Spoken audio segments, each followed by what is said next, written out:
Muy buenas noches y bienvenido a un nuevo programa de debate este día viernes 3 de julio. Como hemos dicho estos días atrás, está pendiente por parte de la Asamblea Legislativa elegir a 5 magistrados, porque 5 magistrados hace el día 30 de junio cumplieron sus 9 años de labor.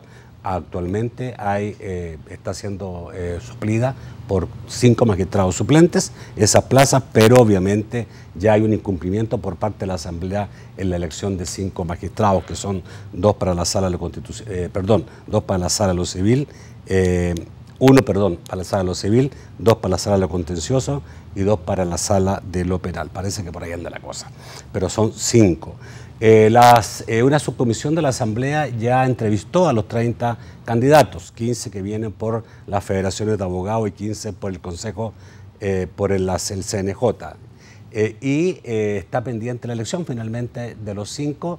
Hay un atraso, se supone que va a ser la próxima semana, por ahí por miércoles o jueves, según se ha dicho. Hoy día vamos a conversar con 3 de esos 30 candidatos para conocerlo un poquito más, para ver cómo estuvo esa entrevista que les hicieron en la Asamblea Legislativa y también ver la visión de ellos para esta Corte Suprema de Justicia que todos esperamos que siga siendo mejor, que pueda ir mejorando. Los presento inmediatamente. Jaime Martínez, candidato a magistrado de la Corte Suprema y actualmente es director del Instituto de Seguridad Pública. Buenas noches, Jaime, bienvenido. Muy buenas noches, Nacho.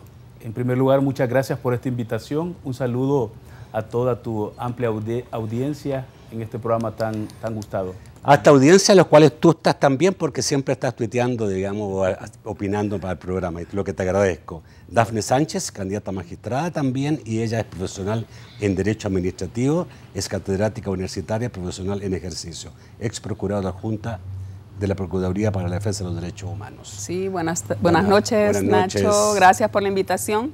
También un saludo a las personas que están viendo este programa tan interesante. Jaime Campos, candidato a magistrado, por supuesto, a la Corte Suprema de Justicia y actualmente comisionado del Instituto de Acceso a la Información. Buenas noches, Jaime. Buenas noches, Nacho. Un saludo a todos los amigos y amigas televidentes que nos sintonizan a esta hora. Vamos a saludar a la Central de Seguros y Fianzas que hace posible este primer segmento de debate. Inmediatamente entramos con el tema de fondo, la elección de 5 magistrados para la Corte Suprema de Justicia. Durante 30 años hemos consolidado nuestro liderazgo en fianzas. Somos expertos en seguro de personas, seguro de daños, fianza segura. Nuestro servicio es de calidad, ágil y oportuno. Alcancemos juntos nuestras metas, porque los salvadoreños no nos dejamos vencer. 3 décadas de desarrollo. La Central de Seguros y Fianzas. Por 30 años, su centro de confianza. Bueno, ya fueron entrevistados. ¿Cómo estuvo la entrevista? Yo sé que a algunos les cayeron con todo, depende de la posición política de los diputados. ¿Jaime? Bien, efectivamente. ¿Cuál de los Jaime? ¿Cualquiera? ¿Verdad que hay 2 Jaime? No, cualquiera. A ver, dale, tú que ya empezaste ya. Bueno, Jaime gracias. Campos. Sí, bueno, un gusto estar acá también con mi amigo Jaime y con Dafne compartiendo este set esta noche. Efectivamente, las entrevistas comenzaron hace 2 semanas. Yo tuve la ocasión de ser de la primera tanda de 5 candidatos a magistrados en ser entrevistados. Efectivamente, había un listado de 8 preguntas que previamente los señores diputados nos lo hicieron llegar a cada uno de los candidatos. ¿A todos la misma pregunta? Exactamente. Tengo entendido que fueron las mismas preguntas, con libertad de tiempo para que cada uno de nosotros pudiera desarrollarlas. O sea que los últimos que respondieron ya sabían lo que le iban a preguntar. Y bueno, seguramente, pero desde luego que cada uno tiene su propia visión de hacer las cosas. Al final, sí, las preguntas, digamos, eran explorativas. Posteriormente ya hubieron preguntas más específicas de cada diputado miembro de la subcomisión. ¿Te llamó la atención alguna pregunta? En particular no, creo que en realidad la Asamblea Legislativa a través de la subcomisión hizo el trabajo que tenía que hacer. Por ahí hay algunos que han criticado que una media hora pareciera ser insuficiente. Yo creo que más bien los diputados tenían ese encuentro personal con cada candidato. digámoslo así, la inmediación con el perfil de cada uno de los candidatos, más allá de tener en sus manos la hoja de vida y la trayectoria. Tengo entendido, y es de suponerse que eso fue así, que antes de la entrevista cada miembro de la subcomisión indagó sobre la vida profesional de cada uno de nosotros. ¿Sintieron en las preguntas, sobre todo en las repreguntas, alguna intencionalidad política? Yo creo que no, al menos en mi caso particular. Sí. Si bien es cierto, hubo una pregunta que me hicieron relacionado que yo fui propuesto al Instituto de Acceso a la Información Pública por la Asociación Nacional de la Empresa Privada. Fui enfático y claro en decir que si bien yo fui propuesto por la ANEP al cargo de comisionado, yo no represento los intereses de este sector económico. Está bueno, quería sacar eso porque obviamente uno se entera de todo. Yo sé que a Jaime Campos le cayó duro Santiago Flores del FMLN y a ti, Jaime, te cayó duro Ernesto Mason del Partido Arena, también queriéndote mostrar como una persona de izquierda. Bueno, francamente considero que no fue así. ¿No? No, yo... Es la cosa que uno como periodista escucha, ¿no? Sí, pero una sola pregunta fue la que hizo y ya me referiré a ella. Yo en primer lugar quiero felicitar a la subcomisión encargada de llevar a cabo este proceso de la Comisión Política de la Asamblea Legislativa, a su presidente, al coronel Almendaris, y a cada uno de los diputados que la integran. De verdad quiero reconocer y agradecerles la forma respetuosa, profesional y diligente, creo yo, en que ellos han estado actuando. Respecto del procedimiento como tal, yo en lo particular sí hubiese esperado un examen un poco más profundo incluso. A mí me hubiera gustado, y lo voy a decir porque lo he dicho en mis publicaciones que he realizado cuando se trata de analizar este tema de cómo evaluar a los candidatos a la Corte Suprema de Justicia. Si se trata de escoger a las personas que tengan las mejores competencias, los mejores antecedentes profesionales y académicos, porque en este tema es fundamental el peso académico, creo que debieron habernos pedido, por ejemplo, con anticipación, con una semana previa, una ponencia escrita, bien elaborada, un artículo de fondo sobre los temas que interesan, por ejemplo, independencia y poder judicial, o la relación entre la independencia y el poder político. Son temas importantísimos y que se hubiera hecho una evaluación rigurosa, técnica. Ahora bien, pese a esa deficiencia, hubo otras que pudieron haberse, más que deficiencia creo yo, otros procedimientos que hubieran sido mejor. Creo que se ha hecho un gran esfuerzo y en mi caso, como ya tuve la oportunidad de participar en un proceso anterior, comparado con el de esta ocasión, creo que se ha ganado mucho en términos de que hoy le dejaron a cada uno de los candidatos el tiempo necesario para responder.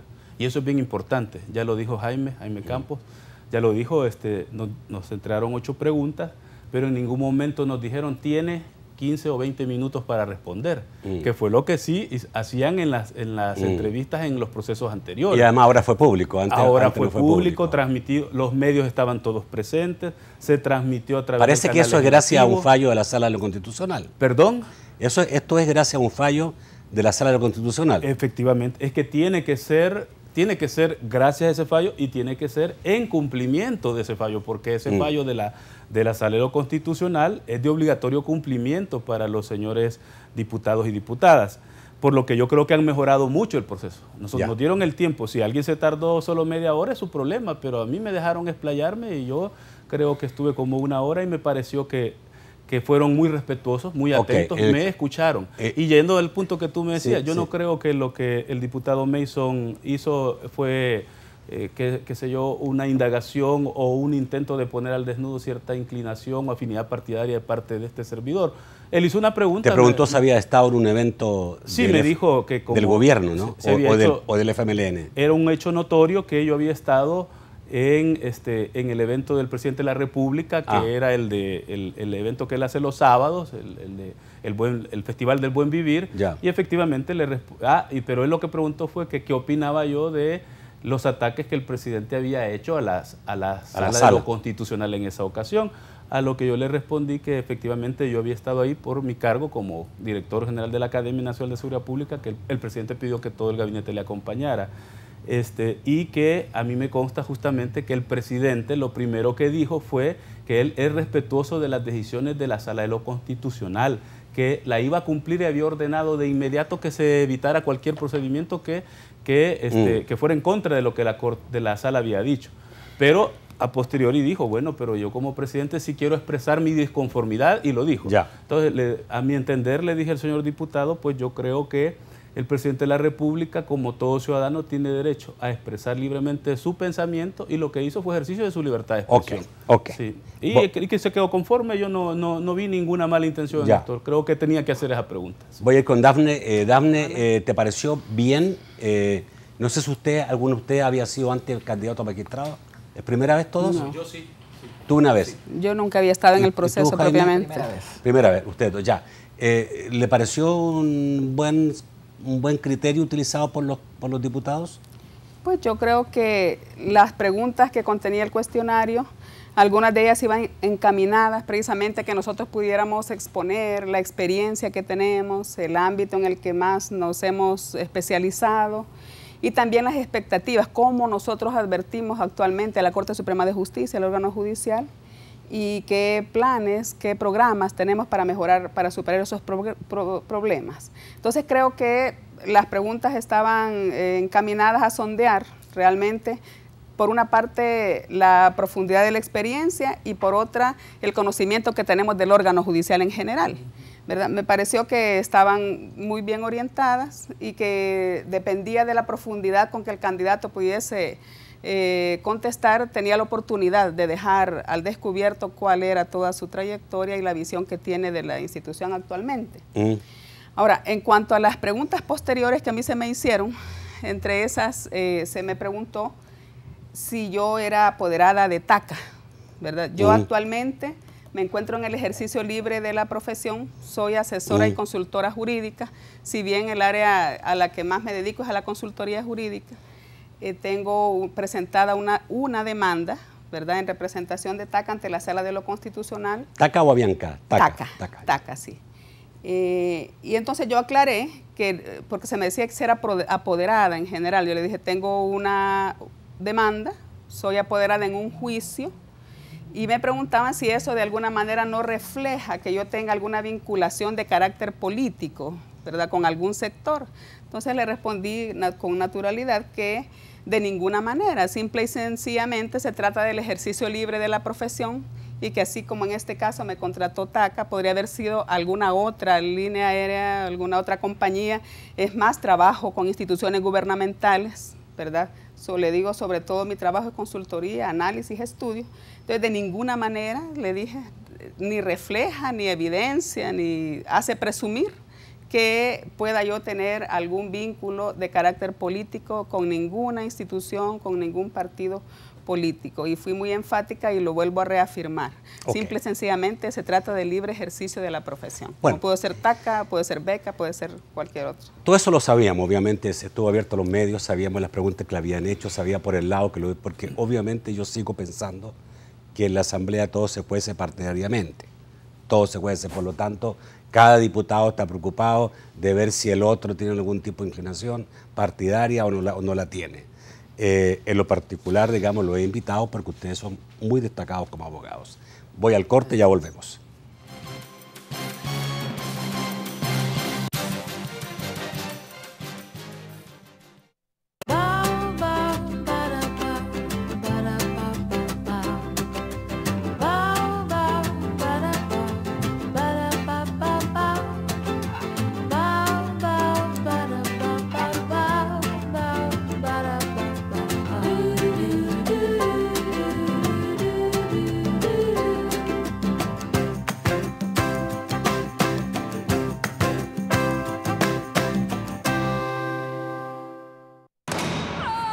El nuevo de la clase.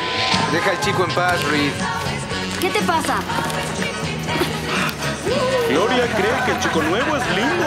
Pero quizá hay una historia diferente. Miren qué tenemos aquí. ¡Él es ella! Y él es un idiota. Que tiene un trágico final. ¿Él tiene nombre? Ella.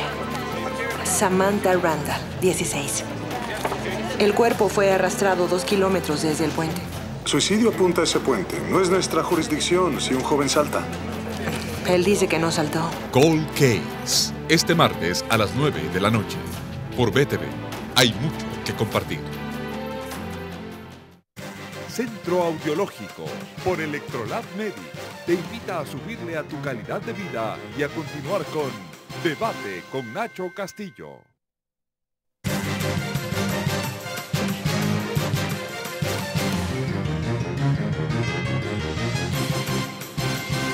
El segundo segmento de debate gracias a Banco Agrícola. Banco Agrícola, El Salvador cuenta con nosotros.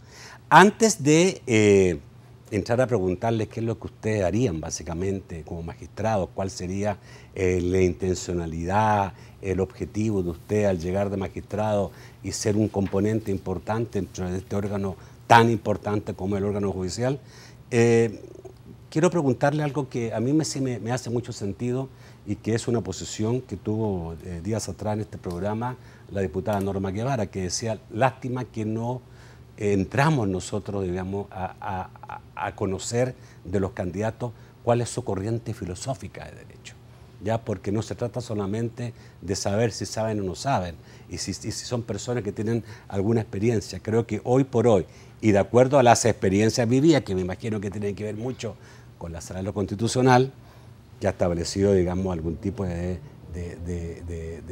filosofía de derecho diferente en lo que es una Sala Constitucional, sería, decía la diputada, conocer de los candidatos cuál es su filosofía, cuál es la corriente filosófica que los inspira en el derecho. Y yo se las voy a hacer a ustedes, ya, libremente, no sé si la tienen o no la tienen, o sea, yo no sé si todos los abogados tienen una corriente filosófica. En tu caso, Jaime, a ver. Bueno, mira, en realidad, en este tema es bien difícil que uno se ponga una etiqueta, porque esas serían casi etiquetas a estas alturas. Siempre va a haber un predominio de una formación positivista para todo abogado, porque la formación en las escuelas de derecho, y eso ha sido todo el tiempo y lo sigue siendo, es prevalecientemente positivista. ¿Por qué? Porque al estudiante de derecho se le forma en el conocimiento de la norma vigente, empezando por la Constitución de la República y por las diferentes áreas del derecho. Lo primero que se le enseña es el conocimiento de la norma positiva. Por lo tanto, de ahí de por sí, el estudio, el análisis de la ley vigente hace que haya un predominio de una formación positivista. Pero cada vez más para que todos entendamos, sí, porque obviamente la mayoría de nuestro público o una minoría van a ser entendido en derecho, que es no ser positivista. Los magistrados actuales de la sala, los 4, ¿son positivistas? En algunas cosas sí, en otras no. Eso es lo que, por eso digo, es difícil. ¿Marcan una diferencia cuando son no? ¿Cuando son qué? Bueno. ¿Menos apegado a la ley? En cuanto a las... ¿Menos apegado a la letra? No necesariamente, no necesariamente es eso, pero en las corrientes del pensamiento jurídico o de la filosofía del derecho se siguen diversas corrientes. Las dos fundamentales, o las que se ponen como los polos o los digamos, de donde se pueden derivar, o las primigenias, son la corriente positivista y la justnaturalista. Entre una y otra la diferencia es que los positivistas parten de que la norma válida es la norma vigente, es la norma que está en las leyes, la que pasa por un proceso de formación de ley, y esa es la norma que vale. La norma válida y legítima es la norma positiva. ¿Y la en el justnaturalismo se considera que no necesariamente la norma vigente es una norma válida, porque esa norma vigente puede ser una norma injusta.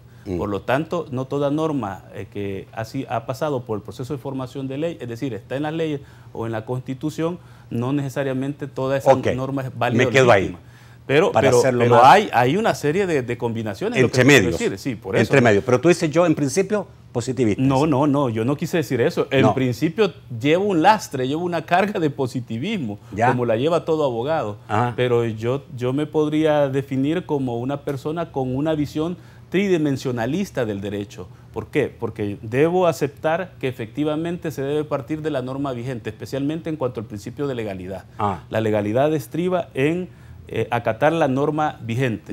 Pero también considero que hay normativa que o más bien que hay derechos fundamentales, por ejemplo, que no están debidamente cubiertos por la desarrollados norma. en la norma, y considero que desde una corriente justnaturalista hay que darle validez, por ejemplo, a los derechos humanos fundamentales. Perfecto, me quedó Sí, claro. Gracias, cómo no. Jaime.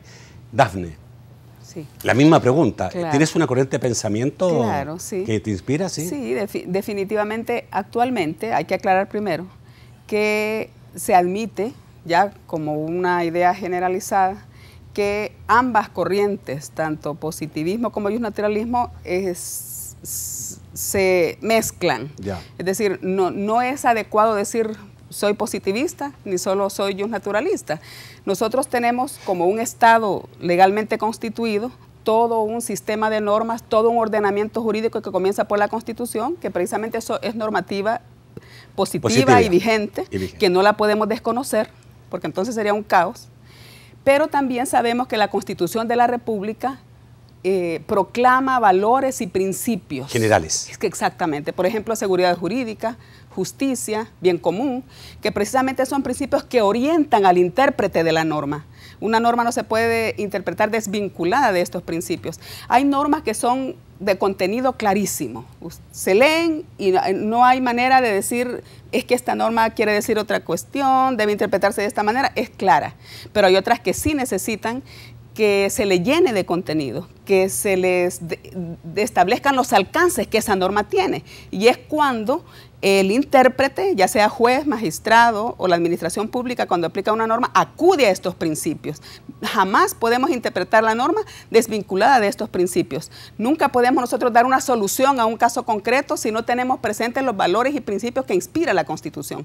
Entonces, en mi caso, afirmo rotundamente que conozco y reconozco y respeto el ordenamiento jurídico que establece el ordenamiento jurídico, pero también entiendo y sé que tengo el deber de aplicar la Constitución en toda su integridad, con todos sus principios, con todos sus valores. Esto es importante preguntarlo porque obviamente me imagino que el abogado que solo aplica el positivismo es más cuadrado, ¿no?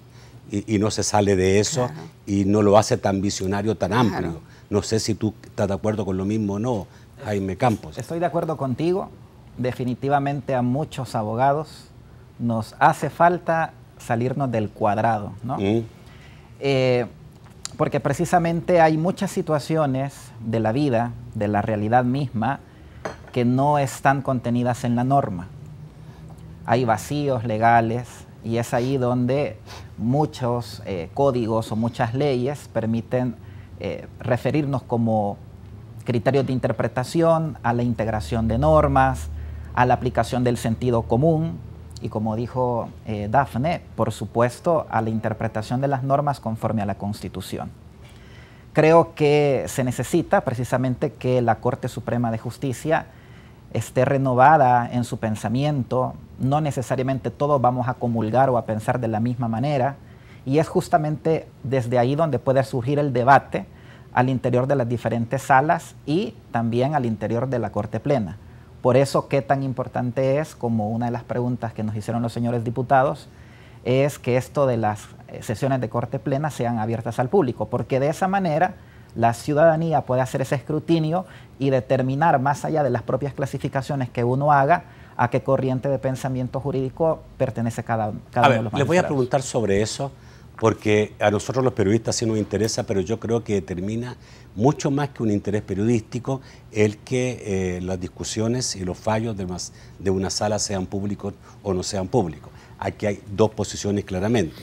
Una es que a mayor transparencia todo va a ser mejor, pero otros dicen eso se va a hacer más show, eso va a hacer que los magistrados empiecen a actuar como políticos y tratando de tener, digamos, finalmente algún tipo de simpatía popular, y van a actuar menos apegados a la ley, menos profesionalmente, y se van a volver artistas en vez de, o políticos en vez de magistrados. Rápidamente, posición en relación a apertura o no a las discusiones de los magistrados. Bueno, esa efectivamente fue una de las preguntas. Mi respuesta en esa ocasión fue como la que hoy voy a expresar. Por supuesto que el órgano judicial, la Corte Suprema de Justicia, como la cúpula de este órgano, hay que partir de una idea fundamental y que suele olvidarse. Así como es el máximo tribunal de justicia del país, la Corte Suprema, tiene una doble dimensión. Es el máximo tribunal, pero también es un órgano de gobierno, no de Estado, de gobierno. Así lo define la Constitución de la República. La Corte, el órgano judicial es parte del gobierno de la República y por lo tanto sus actos deben estar sujetos al principio republicano de publicidad de los actos de gobierno. Pero eso no quiere decir que todos los actos, y menos de la Corte Suprema de Justicia, todo tiene que ser público. Me parece a mí que los actos que, en la medida en que esos actos se acerquen más al ejercicio del poder como órgano de gobierno, por ejemplo, todas las atribuciones de carácter administrativo, disciplinario, de la carrera de los jueces, que tiene que ver con el nombramiento de jueces, la disciplina hacia los jueces, sanciones, la depuración de jueces. Eso debe ser muy transparente. Eso debe ser totalmente público. Una deliberación. En el momento de la decisión debe ser público. Pero en los casos concretos, yo creo que para comenzar en el análisis, en la formulación de las líneas de resolución que va a dar un magistrado, eso no puede ser público porque tiene que estar apegado a un momento de mucha responsabilidad, mucho estudio, mucho análisis y mucha fundamentación, que no puede estar haciéndola de una manera pública. Eso sería interesante. Algo contra la técnica jurídica. Ahora bien, eso no quiere decir que una decisión de trascendencia pública no pueda ser discutida ya en la etapa del fallo, en la etapa de ir a decir por qué el magistrado X, Y o Z, su ponencia o su decisión en el proyecto de sentencia que va a tener, va a ir en tal sentido. Eso sí yo creo que se podría hacer. Pero tienes, digamos... no la fundamentación, pero sí la decisión. Me parece que puede ser sujeta de un escrutinio público. Sí. Ok. Creo que muy poca parte del mundo esto es público, ¿no? Se le guarda a ese tipo de actuación cierta reserva para que puedan actuar y no transformarse en otro elemento de la discusión pública diaria. Voy al corte, rápidamente vuelvo con ustedes con lo mismo, pero voy a probar a Jaime Campos, que es el hombre de transparencia, a ver qué tan transparente debe ser esto. Ya volvemos.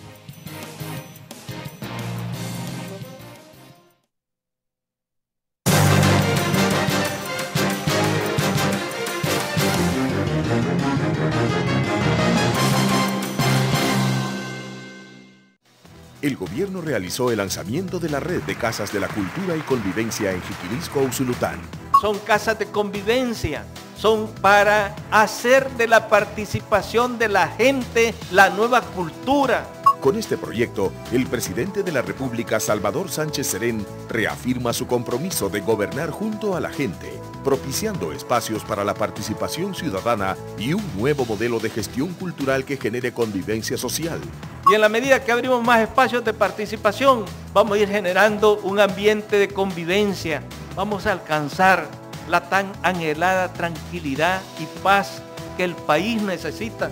Este proyecto interinstitucional se extenderá inicialmente a los municipios de Soyapango, Mexicanos, San Salvador, Zacatecoluca, Cojutepeque, Santa Ana, Sonsonate y Ciudad Delgado.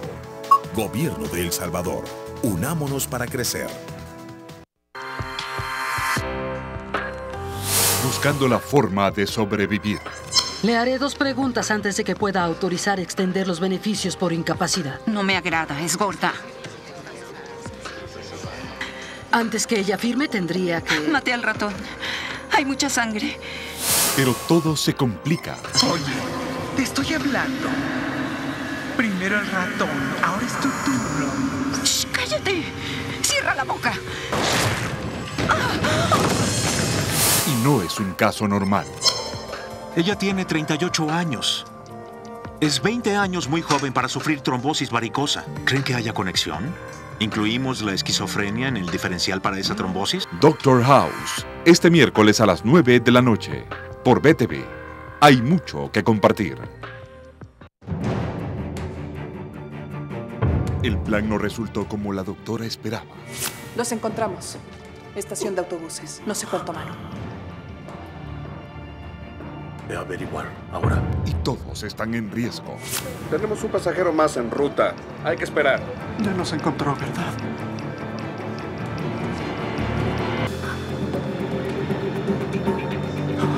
más sorpresas para él. No soy una mala persona y amo a su hija. Solo denme la oportunidad. Yo entiendo que somos jóvenes y que no planeamos esto. Pero con Morgan embarazada ahora, quiero tomar la responsabilidad. Hostages, este lunes a las 9 de la noche, por BTV. Hay mucho que compartir. Vuelve a disfrutar la alegría de vivir. Vive sin dolor artrítico y reumático con Dolofin AR, que te invita a continuar con Debate con Nacho.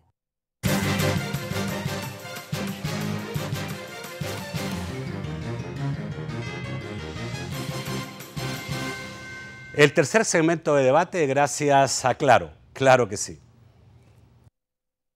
¿Dónde estoy? En la siguiente escena verás a Michelle llamando a su novio que está de gira en Centroamérica. ¿Cuántas veces lo ha llamado? Ricardo, yo sé que te he llamado a El Salvador, Honduras, Nicaragua, Costa Rica y Panamá, pero es que te extraño mucho, mucho, mucho. No importa cuántas veces lo llame, porque Michelle tiene el nuevo plan ilimitado de Claro, con el que puede hablar y mensajear ilimitadamente a todas las redes y navegar sin costo de roaming ni larga distancia en toda Centroamérica y Panamá. Pásate a Claro, claro que sí. Dafne, ¿debemos llevar la discusión, todo el manejo de un fallo a la parte pública para darle total transparencia? Sí, creo yo que en el caso, por ejemplo, de las sesiones de Corte Plena, podrían ser públicas todas aquellas sesiones en las que se discutan asuntos de trascendencia general, que trascienden al interés de la colectividad. Por ejemplo, la discusión del proyecto de presupuesto del órgano judicial, el nombramiento de jueces y magistrados, los aspectos organizativos de la Corte Suprema de Justicia, proyectos de leyes o reformas en las que tiene iniciativa de ley la Corte Suprema de Justicia, pero no aquellos asuntos en los que pueden resultar afectados derechos fundamentales de personas determinadas. Igual en las salas, no es conveniente porque podríamos transgredir garantías constitucionales y también podría entorpecerse la labor del tribunal en cuanto a la profundización y análisis de los asuntos de que conoce. Jaime, ¿le ponemos reserva a la transparencia o no? No, no le vamos a poner reserva a la transparencia. ¿No? No, hay que diferenciar dos ámbitos de aplicación. Lo primero relacionado con lo público y lo otro con lo privado. Como se ha dicho en esta mesa, la Corte Suprema de Justicia ejerce actos de gobierno y por lo tanto a estos actos de gobierno habrá que imprimirle la publicidad debida. Más allá de que en algunas salas se discutan o eventualmente en Corte Plena cuestiones que atañen al interés particular, bueno, ahí aplicamos el ámbito de la privacidad o de la intimidad, ¿sí? Por ejemplo, no vamos a estar resolviendo públicamente el divorcio entre dos personas, ¿sí? Yo creo que es cuestión de tradición. En otros países, y para no ir muy lejos, en México, muchos debates son abiertos al público. Y es que no hay que perder de vista que los magistrados, lejos de ser políticos, o sea, tienen que ser técnicos en la materia. Pueden externar, digamos, sus valoraciones sobre un caso particular sin perjuicio de que más adelante puedan fundamentar por escrito sus decisiones. Pero sí creo que hace a la transparencia el hecho de saber cuál es el sentido del voto del magistrado fulano de tal, por qué el otro magistrado votó en contra o por qué el otro magistrado no votó.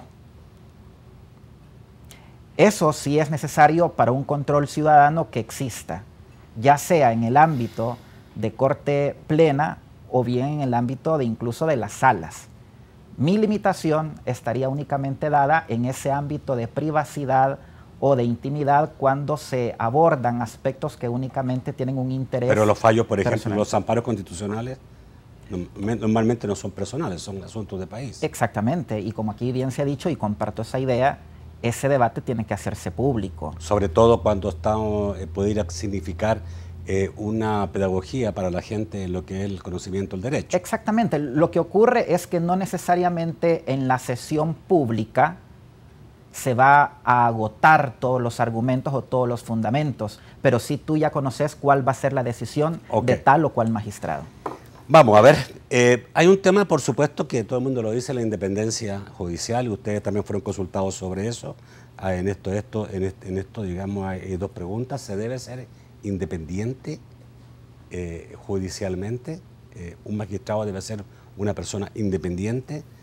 Pero por otro lado, digamos, ¿cuál debe ser su relación con los poderes? Son dos preguntas fundamentales, Jaime. Bueno, la independencia judicial es la columna vertebral de todo Estado de Derecho. La independencia judicial, la imparcialidad y la independencia, que son dos valores y dos principios fundamentales, son propios de la administración de justicia. Es decir, no hay administración de justicia si no hay independencia e imparcialidad. Pero eso no significa, desde mi punto de vista, que el magistrado o el juez deba estar como en una isla o en una torre de marfil con respecto a los sucesos de carácter político, social, económico de una nación, de un país. Y dependiendo de qué materia y de qué asunto es el que se va a resolver, debe también tener en cuenta una serie de efectos que sus decisiones pueden tener en la vida de un país.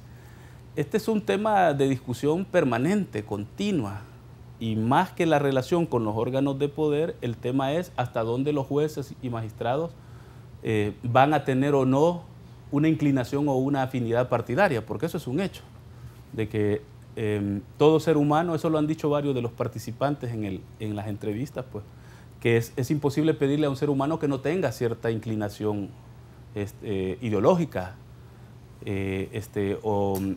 o cierta afinidad, cierta corriente política. Lo que sí debe exigírsele a ese ciudadano que está en función de juez o magistrado es que en el momento que decide el caso concreto, él debe sustraerse de esas inclinaciones y someterse, como dice la Constitución, a la norma constitucional, a las leyes y a los hechos probados. Y el derecho, que el derecho no solo es la ley, sino que también es la doctrina, es también la jurisprudencia, la legislación comparada. Entonces su fundamentación debe ser siempre técnica. Ahora bien, a tu pregunta concreta de cuál es la relación con el resto de los poderes del Estado, eso lo contesta claramente la Constitución de la República. Con los poderes, incluidos los poderes económicos que están fuera del Estado. Sí, pero bueno, con los poderes económicos es otra cosa, porque yo creo que esos son poderes de facto, son poderes de influencia, de incidencia y de mucho peso político. Pero en cuanto a la relación del órgano judicial como órgano de gobierno, el artículo 86 de la Constitución ya dice claramente, en primer lugar, que el poder político emana del soberano, que es el pueblo. Segundo, que cada órgano de gobierno no tiene más atribuciones que aquellas que expresamente le da la Constitución y que debe cumplirlas dentro de sus competencias sin invadir a otros. Pero además dice, y esta es la clave, dice que los órganos de gobierno están obligados a colaborar entre sí. ¿Qué quiere decir esto? Que no podemos concebir un órgano judicial aislado de los intereses del Ejecutivo ni del Legislativo.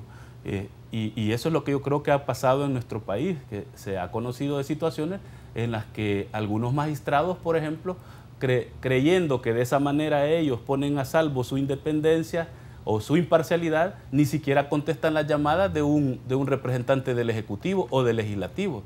Y eso me parece a mí que eso, aparte de ser una medida no adecuada, pues es un incumplimiento también de lo que la Constitución dice. Por supuesto que esto no quiere decir que el magistrado, ya sea de la sala que sea, va a tener que ir a discutir los casos que tiene en sus manos en ciertos sectores en ciertos espacios que no sea el espacio que a él le conviene, que a él le concierne como magistrado. Pero sí que debe haber una interacción, debe haber una colaboración, bueno, como dice la Constitución. Eso es medio discutible, Jaime, porque hay países, yo me recuerdo en Santiago una vez que un magistrado fue suspendido porque se comprobó que había tomado cafecito con una parte interesada 2 meses antes de un fallo.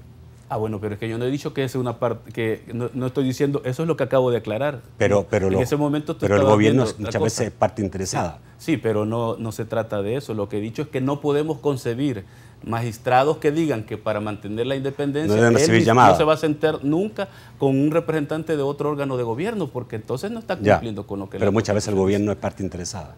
Ah, no, pero depende de qué tema van a ir a hablar. Así es. Correcto. Sí. ¿Dafne? Sí. La Constitución establece de manera clara que los jueces y magistrados al adoptar sus decisiones, solo deben atenerse a la Constitución y a las leyes. Esto quiere decir al ordenamiento jurídico, sin verse influenciados por otro tipo de intereses, ya sea económicos, políticos, etcétera. Es fundamental la independencia para que los fallos puedan ser imparciales. La Constitución establece también que estos tres órganos fundamentales del gobierno, el legislativo, el judicial y el ejecutivo, tienen que colaborar entre sí en el ejercicio de las funciones públicas. Esta colaboración debemos entenderla siempre dentro de los límites que establece a cada uno de los órganos fundamentales el ordenamiento jurídico, siempre en respeto del principio de legalidad y teniendo en cuenta que la Constitución, como decíamos anteriormente, proclama grandes valores, grandes principios que también deben tenerse en cuenta al adoptar una decisión, como es la seguridad jurídica, el bien común, pero siempre dentro del marco que rige a cada uno de los órganos del Estado. Jaime, ¿cómo se garantiza la independencia? Claro, desde luego la independencia es una premisa básica para la función de la judicatura o la magistratura.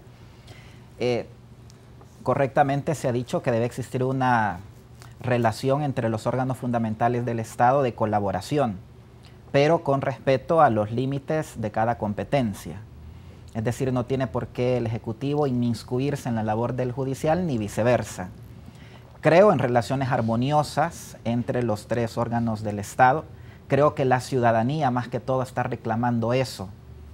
Creo que se debe hablar de una base de entendimientos. Por ahí no podemos llegar a un acuerdo si ni tan siquiera nos podemos ver. Entonces creo que una de las labores que también vamos a tener como magistrados, si es que Dios nos permite llegar a ese cargo, es tratar precisamente de sumar esos esfuerzos y pensar esto como algo de unidad nacional. A ver, un presidente de la República debe llamar a un magistrado cuando hay de por medio algún amparo que signifique una acción en contra del gobierno o la posibilidad de una acción en contra del Ejecutivo.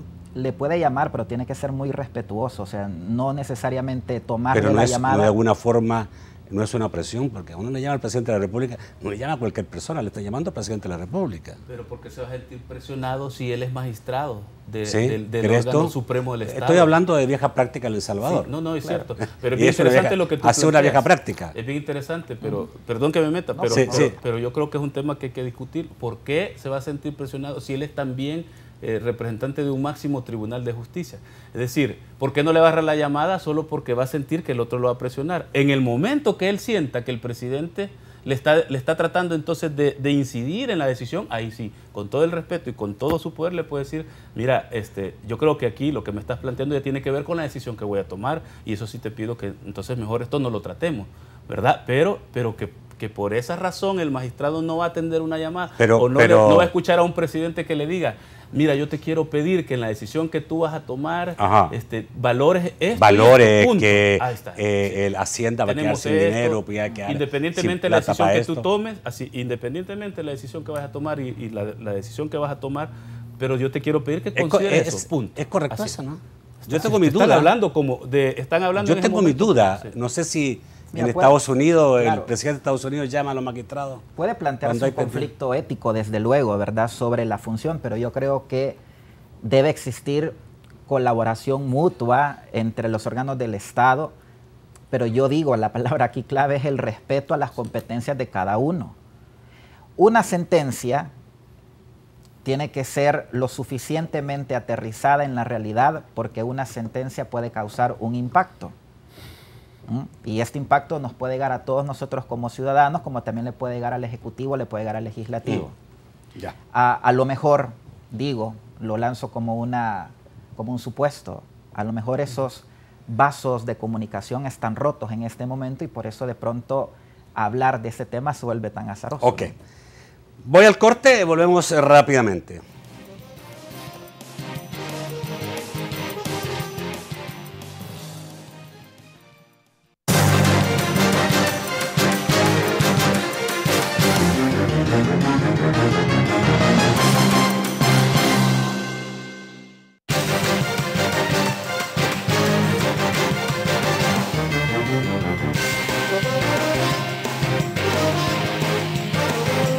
Somos la red financiera con mayor cobertura nacional. Ya volvemos.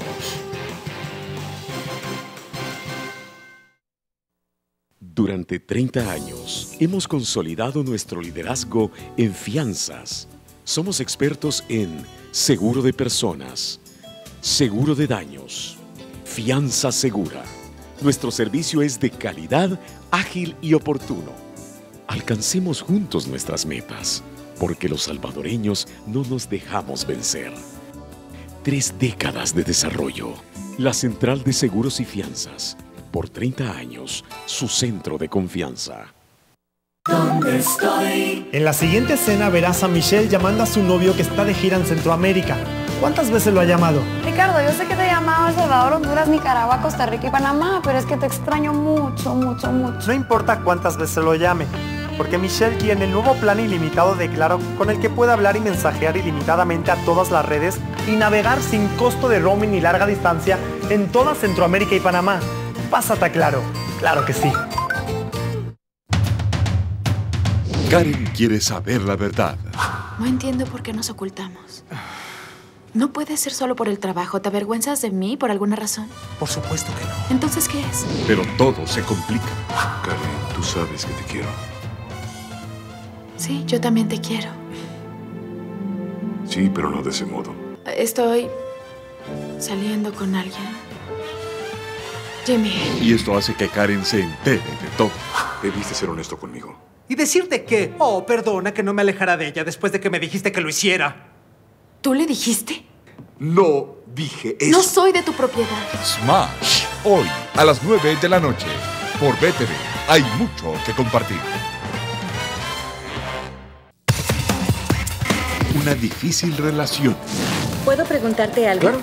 ¿Es el peor día de San Valentín que has tenido? Por favor, no seas tonta. No vas a ofenderme. Debe haber una persona en algún lugar que esté pasando un peor día que San Valentín. Pero tendrán una misión.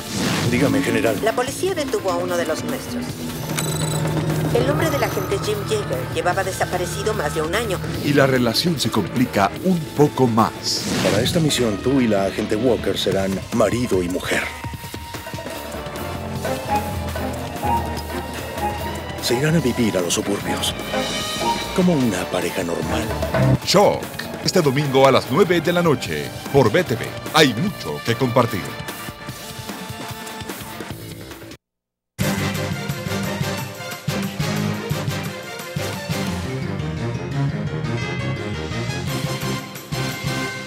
Vamos rápidamente con Francisco Bonilla para que nos diga qué son los amigos televidentes esta noche. Muy buenas noches, Francisco. Señores, muy buenas noches. Vamos a ver lo que dice la gente a través de Twitter. Dice Carlos Agastizado, si consideran y en qué porcentaje la Constitución es obsoleta y disfuncional, que mencionen algún artículo o algunos. Por favor, plantea.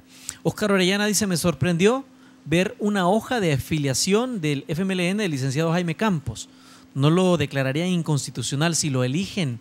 Pregunta. William Medrano dice que sean imparciales en sus decisiones y a pesar que su corazoncito tenga a un partido político, no les traicione lo que el pueblo quiere, imparcialidad e independencia. Finalmente, que la Constitución Nacional requiere de readecuaciones actualizadas. Estas no la alteren de manera que no se pierda la democracia y las libertades que brinda. Saludos, don Nacho, éxitos profesionales y de su excelente programa. Bendiciones, dice. Dice Aguilar, que se den cuenta de la realidad de nuestra patria, tomen decisiones de acorde a la demanda, imparciales y entregados a la República, no malgasten los fondos asignados a su responsabilidad, piensen en la gente salvadoreña que no tiene qué comer.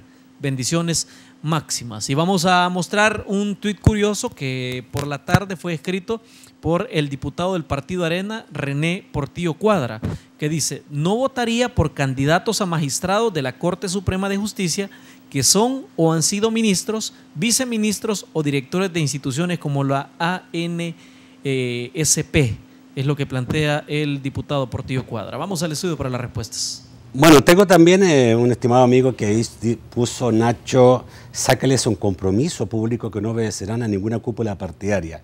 Ellos que se comprometan a ser respetables, dice Alejandro Danilo Reyes. A ver, yo no sé si en la afiliación del FMLN se equivocaron de apellido, porque decía Jaime Campos. Sí, bueno, de todas maneras, el Tribunal Supremo Electoral envió dentro de la fase de investigación que hace la subcomisión las personas que estaban afiliadas a un partido político. ¿Pero es tu apellido? ¿Alguien sugirió que tú podías ser del FMLN? Así estaba escuchando o viendo en el comentario. Ah, no, pero por ese comentario, pero pregunta él. o porque tú, o será que se equivocaron, porque yo creo que Jaime no es contigo. Sí, decía ahí Jaime Campos, claro. Jaime Campos. ¿Y tú con el FMLN? No tengo ningún vínculo con ningún otro partido político. Exacto, y de hecho esa fue una de las preguntas que nos hicieron durante la subcomisión. Y yo creo que hablando también de la independencia, uno también tiene que ver la trayectoria profesional que cada uno tiene. Y yo justo les decía a los señores de la subcomisión, como comisionado del Instituto de Acceso a la Información Pública, nosotros tuvimos el caso de la Asamblea Legislativa por no revelar el listado de asesores. ¿Te va a pesar eso? Pues no lo sé si me va a pesar o no, pero en realidad si me va a pesar en contra de todos los partidos políticos porque resolvimos en contra de todos los partidos. Les pusieron multa a todos los partidos políticos. A algunos que están vigentes como diputados ahora. Exactamente. ¿Y pagaron o no? Algunos pagaron, otros no pagaron porque está justamente el proceso en la sala de lo contencioso. Pero eso demuestra, para dar un ejemplo, la independencia. Jaime, directo a la yugular, tiró el diputado Portillo Cuadra hacia ti. Bueno, el señor diputado tiene también derecho a expresar lo que él quiera, ¿verdad? Pero la verdad es que como en este tema de la justicia, él sabe perfectamente que lo que a este servidor jamás le va a poder cuestionar es la trayectoria profesional, la trayectoria académica, la trayectoria también de demostración en los hechos y no solo en las palabras de lo que ya el colega Jaime Campos expresa, es la trayectoria en el ejercicio del cargo. Yo llevo 6 años de ser director general de la Academia Nacional de Seguridad Pública, que es una institución dentro del entramado de las instituciones de seguridad que tiene un perfil estrictamente académico, técnico. Es la Academia de Formación de Policías y he tratado a estas alturas con 2 presidentes de la República, con 4 ministros que no por ser del mismo gobierno piensan igual y ni siquiera se puede decir que todos son del mismo color político. Okay. Eso ha ocurrido y además me ha correspondido como director resolver una serie de conflictos, de peticiones, de decisiones que atañen a personas de diversa tendencia, afinidad o ideología política. Todo el mundo sabe, por ejemplo, que en la Policía Nacional Civil hay extracción de los primeros policías o de miles de policías que son más afines a una corriente política que a otra. Algunos venían de las estructuras de las Fuerzas Armadas o de las policías militarizadas, otros procedían del FMLN, otros venían del mundo civil, de las universidades, y con todos ellos les hemos sabido responder a sus necesidades como ninguna otra administración, haciéndole valer sus derechos, por ejemplo, a los ascensos, al desarrollo profesional, a la capacitación técnica que ellos se han merecido, sin miramientos de qué extracción. Jaime, sí. Solo una especulación. Mi impresión es que esa iba dirigido a ti y no a Jaime Campos, solo que se equivocaron de apellido. Te pregunto, si fuera a ti, ¿has sido militante del partido FMLN? No, esas preguntas nos las hicieron ya todos ahí en la Asamblea Legislativa y igualmente la voy a responder acá. Yo nunca he sido ni afiliado a ningún partido político, lo puede demostrar plenamente el Tribunal Supremo Electoral. Además, jamás he participado en ninguna estructura de organización o de conducción de un partido político. Lo que ocurre es que yo desde mi vida estudiantil he sido una persona siempre muy activa en la vida política de las instituciones. Yo fui fundador de un movimiento estudiantil a través del cual me lanzaron los estudiantes de la Facultad de Derecho como candidato a la Asociación de Estudiantes de Derecho, el gobierno estudiantil. Fui presidente de la Asociación de Estudiantes de Derecho, fui fundador de un centro de estudios también, fui fundador del primer Congreso de Ciencias Penales, Derecho Constitucional y Derechos Humanos, que después se realizó durante 7 o 10 años sucesivos. Esa ha sido mi vida, entonces eso es lo que lleva a esa situación. Sí. Gracias, Jaime, el tiempo se va siempre muy rápido. ¿Cómo no? Te voy a hacer a ti la pregunta, Dafne, aunque digamos también me gustaría que ellos respondieran en relación a cuál creen ustedes que la Constitución, en qué áreas o en qué aspecto está obsoleta, hasta qué punto hay que cambiar la Constitución. Sí, sobre todo, precisamente en lo que atañe al órgano judicial, he sostenido que la Constitución atribuye a la Corte Suprema de Justicia una serie de potestades de carácter administrativo. Precisamente hablábamos del nombramiento de jueces y magistrados, toda la administración de la carrera judicial. La función disciplinaria respecto de jueces y magistrados, la abogacía y el notariado, el control, la autorización y control. Entonces la Corte ahora se ve ya con una carga administrativa excesiva que le resta tiempo y energía para administrar pronta y cumplida justicia. Y como estas potestades son dadas por la Constitución, es necesario ir promoviendo ya reformas para que se descargue a la Corte y se atribuyan estas potestades a otros organismos idóneos para cada una de las ramas de que se trate. En materia constitucional, en materia, digamos, de derechos individuales. Pues la verdad... Tú eres más administrativa, ¿eh? No, sí, ¿no? Pero toda Constitución realmente está formada por una serie de normas de carácter muy denso que tienen la suficiente amplitud para interpretarla en un momento determinado. Entonces los problemas de un país no se solucionan necesariamente reformando la Constitución. En materia de derechos fundamentales, nuestra Constitución proclama y reconoce las garantías que universalmente se reconocen actualmente. Tengo un minuto. Le doy 30 segundos a cada uno, por favor, para que me diga constitucionalmente qué cree usted que debería cambiarse. Justamente hoy en la mañana estuvimos viendo un caso relacionado con la declaración de probidad de los funcionarios públicos. Dice el artículo 240 de la Constitución que tiene un carácter reservado. Me parece que esto que viene de la Constitución de 1950, a esta altura, 60 años después, debería cambiarse y hacerse público. Así es. Perfecto, para poder controlar mejor a los funcionarios en esa materia. Jaime, bueno, en 30 segundos, discúlpame. En primer lugar, como nosotros somos candidatos a la Corte Suprema de Justicia, no a la Asamblea Legislativa, yo no voy a promover ninguna reforma constitucional desde ese cargo. Lo que es más, yo considero que más que pensar en reformar la Constitución, hay que luchar por hacer que se cumpla la Constitución que ahora tenemos. Para mí es una Constitución que da suficiente para el diseño de un Estado social, constitucional y democrático de derecho. Bueno, esa es una discusión que tenemos pendiente. ¿Cuánto da la Constitución? ¿Cuánto, digamos, la Constitución no tiene? Yo no sé si estamos ya en un momento en que deberíamos ir pensando en hacer una nueva Constitución o una reforma constitucional importante. Pareciera que sí. Hay muchos fallos que como que indican, digamos, que debería haber una reforma constitucional. Muchísimas gracias, Jaime Campos, por estar esta noche. Gracias. Suerte en esta elección, obviamente. Dafne, ha sido un gusto tenerte aquí. Gracias, Nacho, muy amable. Gracias por tu invitación. Que vaya muy bien en esta elección. Muchas gracias. Jaime, por supuesto. Muchas gracias, Nacho, muy amable. Y estamos siempre en contacto. Suerte en la elección, Jaime. Gracias. Amigos televidentes, los espero el lunes a las 8 de la noche en un nuevo programa de debate. Que pasen muy buenas noches.